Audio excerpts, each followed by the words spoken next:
I'm not shy about dying on camera at all. And there are some people who have this approach like, your character can never die. I'm like, give me as much death on cinema as humanly possible. I love the idea that when someone comes to see a film I'm in, there's a reasonable chance that I'm not going to be there at the end. Hi, I'm Bana, and this is the timeline of my career. What'd you get to on the weekend, mate? Well, I did a bit of gardening and I had dinner with my parents. How about you? Oh, I got pissed Friday, woke up Monday.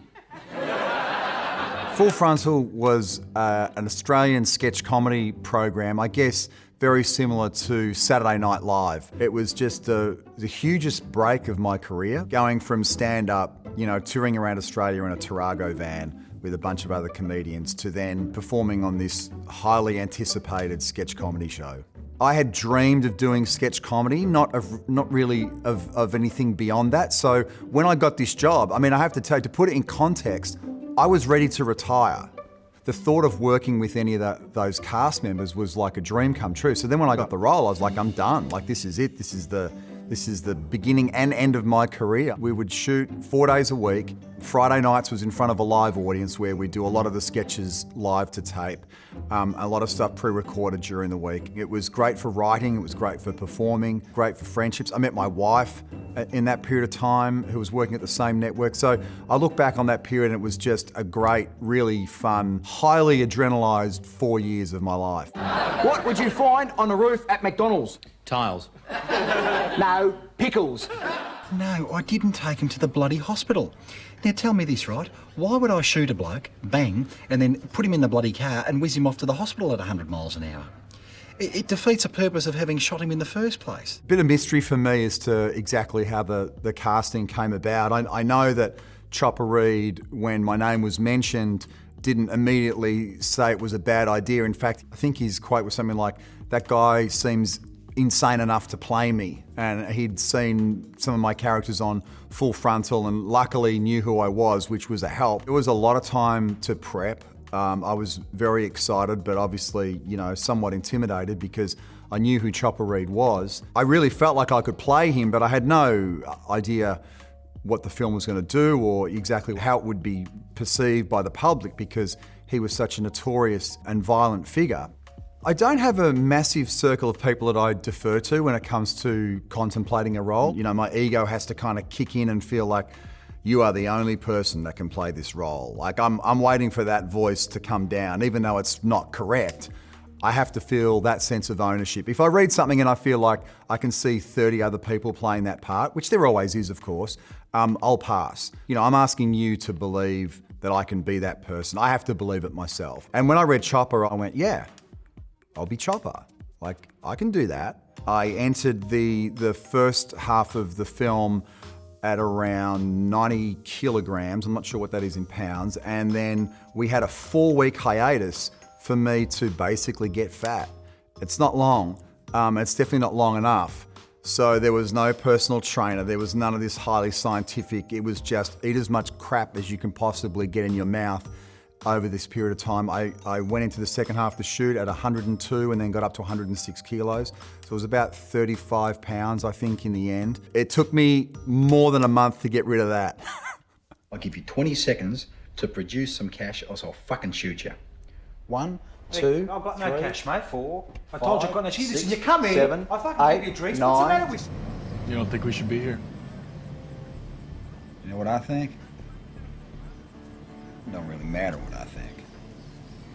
Once that first bullet goes past your head, politics and all that shit just goes right out the window. After Chopper, I went to America and met a bunch of people, and we did a couple little film festivals with Chopper, and a lot of industry people had seen the film, and there was starting to be a bit of interest. And there was this really small role in Black Hawk Down, which I was offered, which in the end I said yes to, mainly because I had read the book and I loved the story. I'll never forget where I was when I got that phone call, and it was very, very early in the morning here in Australia, and to hear Ridley Scott's voice on the other end of the phone to ask me to come and play Hoot was pretty monumental. I remember that day very, very vividly. I don't recall ever since then getting that kind of like hand of God phone call, so it felt really significant at the time. The agent calling saying, you know, Ridley Scott's gonna call you in 5 minutes. I'm like, it's 3 in the morning. People really don't have that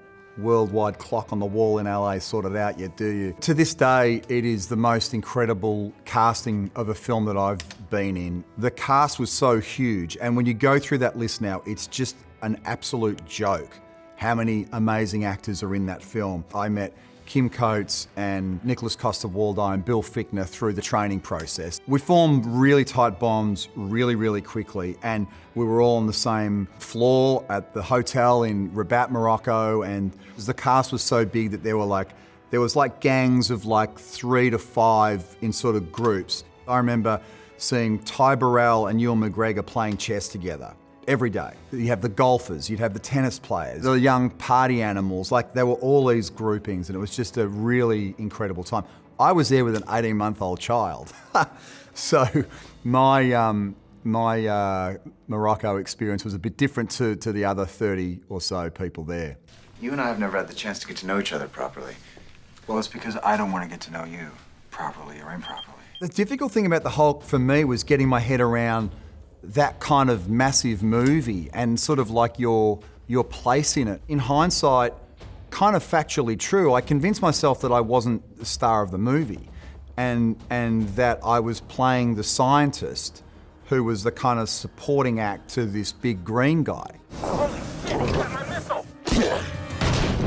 I kind of downplayed it in my mind because the thought of playing your first lead role in a big American film was not something that was kind of sitting naturally with me. The Hulk was my longest shoot outside of Australia in America. At the time, there was so much work going around for so many people, particularly of my generation. There were these conversations I'd have with agents and people in LA. They're like, what's your fall movie?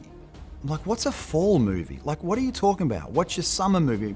What are you saying that like someone has a movie they do in the winter and a movie they do in the summer and they're like, yeah, that's exactly right. I'm like, well, that explodes my brain. I'll just do a film and then I'll do another film when I find another film that I want to do, sort of thing. So that ended up being like every 12 months because I wanted to come home at the end of the production, get my head right. I really love preparing for a role. Like, I think one of the biggest gifts about our job is that you get ridiculous access to the most incredible people, whether that be, you know, military or science or legal, whatever it is. And if you're not exploiting that to the full degree, you're wasting an opportunity. I looked at some of the older actors whose careers I really loved, and they had a much slower burn rate of film. They had a much lower average. I was able to do a deal with myself mentally that I'd be able to sort of pace myself at that rate. But if I did 3 films a year, I categorically knew I'd be retired at 35. All my life, I've lived by a code, and the code is simple. Honor the gods, love your woman, and defend your country. It was interesting when I first met Wolfgang Petersen at his office to talk about Troy. He, spoke about the whole film and then said, which character is it you're interested in? And I said, Hector, like I love the role of Hector. And he's like, you want to play Hector? Great, because everyone wants to play Achilles. I'm like, no, I don't want to play Achilles, I want to play Hector. It's like, good, because Brad wants to play Achilles. So there you go. I just thought Hector was, the most interesting character in the story. I don't know why, I just sort of gravitated. Maybe I just kind of psychologically knew that Brad was going after Achilles. I definitely didn't want to play Paris. Let's put it that way. I knew I didn't want to play Paris. The thing I love most about the film is that, for me, it was pretty much almost all exterior, and I hate being in a studio. So I think, coming from doing The Hulk, even though that film has action, none of it has me in it, right? So I'm playing a scientist in a indoor studio for the whole film, and then you go and do something that's so physical and entirely outdoors in the heat with animals and stuntmen, and it felt very cathartic. There was so much to learn. I'd never really ridden a horse properly before. I'd never done any fight work. The standout memory is how long it took to learn the Hector Achilles fight from beginning to end without ever stopping. And I did that for months and months and months. A couple of days before we were due to shoot that scene in front of the Wall of Troy, we got hit with a hurricane in Mexico and it tore the wall down, and it meant having to jump on a plane and coming home to Australia whilst the crew reassembled the wall. And then we came back to film in front of the wall, and Brad had of course torn his Achilles as Achilles, which meant that I hopped back on a plane, came back to Australia again, waited for Achilles to heal his Achilles so I could go back and fight Achilles in front of the hurricane repaired wall to finally do this fight, which I felt like I'd waited all my life to be killed by Achilles at that stage. Troy is mother to us all. Fight for her! Ich will nicht, dass du verletzt wirst. Verletzt wieso? If you tell anybody about this, I don't know. Just don't. Just don't. So now I'm in LA with nothing to do, waiting for a flight to get home, and I get a call that Steven Spielberg wants to meet with me. And I was summoned to an airport in the middle of nowhere where he was filming the Tom Hanks movie Terminal. And I drove out there and had lunch with Steven Spielberg. We had some intel, some pretty good agency intel, that one of the projects he was developing was based on the book Vengeance, which I had read and loved by pure coincidence. There was this, kind of bizarre moment where we were sitting down and I was probably too scared to eat anything, and he started talking about the Munich Olympics, and I was like, oh, thank God it's that project, and I actually know something about this. And at the end of the lunch, he just kind of said, so it'd be great if you would come and play Avner. And I remember driving back from the desert and calling my agent and recalling the conversation. He's like, so he offered you the part? And I was like, I guess he offered me the part. I just couldn't quite get my head around what had just happened. But it turned out that I wasn't hearing things, I wasn't hallucinating out in the desert, and I hadn't done any mushrooms or anything, and that I was being offered the role. And I'm getting to work not only with Steven, but with his crew, which means Janusz Kaminski on camera. And it's the way that Steven works and the way that he worked on that particular project that made it such a special experience. Every camera move, every focus, it always felt like there was this incredible ballet that was occurring that involved everybody. Unless everyone was at the top of their game, the take wouldn't work. Daniel was contemplating James Bond whilst we were filming, and Steve and I were getting in his ear like, dude, you have to play James Bond. There was a scene in Munich where Daniel and I are storming a private villa in the middle of the night, and it was right at the point where Daniel had to make a decision about whether he was going to play Bond, and Daniel and I have to jump over a fence and kind of creep through the grass and approach this house. And Stephen got a Bluetooth speaker out, and on action he played the Bond theme during the take, and we climbed the fence to the James Bond theme and came through the bushes and were running down the road whilst the music was playing, and then he yelled cut, and Daniel was like, you bastard, what are you doing? It was so much fun. It was a good challenge trying to keep a straight face, but yeah.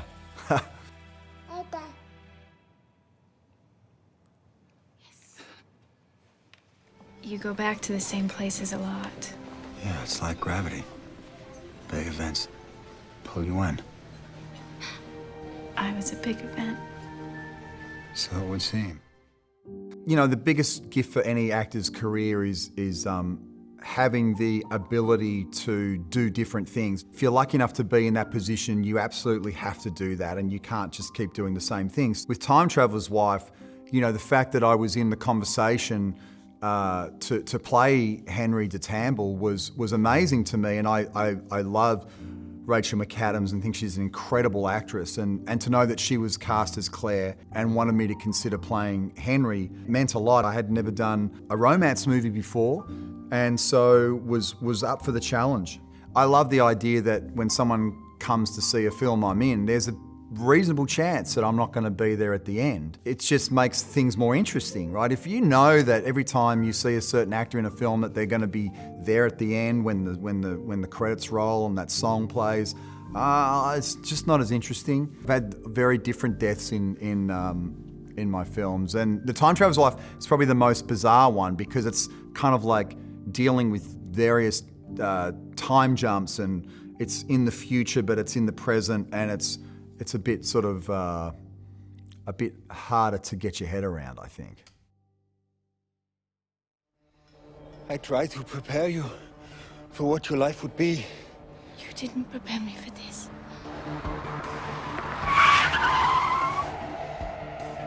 Run. I loved it straight away, and the script was really interesting and had this wonderful balance between drama and action. And I thought it was really beautiful. You know, I'm a dad myself with two kids, and I have a daughter, and there's something special about Saoirse and my working relationship in that film. It just felt completely natural. I think her decision making is the best of anyone in her generation in terms of her career, but she was just the most incredible young kid. It's one of the films that had the most impact on me in terms of the finished product being elevated by its kind of sense of taste from the director and the music, and that synergy, and the editing I thought was really beautiful. It's one of the exciting things about being a supporting role instead of the lead, is that the first time you see the film, there's so much that you haven't seen before that, you know, you're a genuine audience member. I think it's really important to play smaller characters if that's a possibility, and not just lock yourself into the idea that, okay, well, because of where I am in my career, every role must be a leading role, otherwise how will that be perceived? I've loved it when I found those supporting characters, and they're a lot of fun, and there's less pressure, and you're not holding as much responsibility in terms of the moral compass of the story and all those sort of things, and so it can be quite invigorating, and you're away from home less. Hey, what's going on? You all right? She's fine. Can you just go? We are having a private conversation. Were you looking through that, or was she? She was. Can you just let us have a private conversation? Who told you could do that? When I was approached for Dirty John, the script wasn't yet written, but the podcast existed. And so I listened to the podcast and just thought it was absolutely incredible. Connie Britton had already been attached to play Deborah, and I was a huge fan of Connie's work. So that was the conversation starter.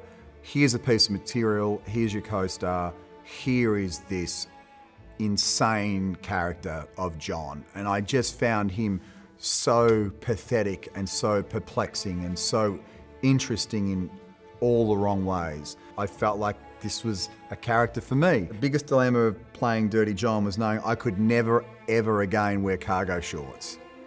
And I'm approaching the age where cargo shorts may be a good option for me. I actually ran into someone in the park when I got back. This woman was like really kind of thrown by how sort of too similar to my casual wear Dirty John was, you know, like just t-shirts and polo shirts and shorts and jeans and stuff. It was like not enough of a departure from my dog walking gear to make anyone feel at ease.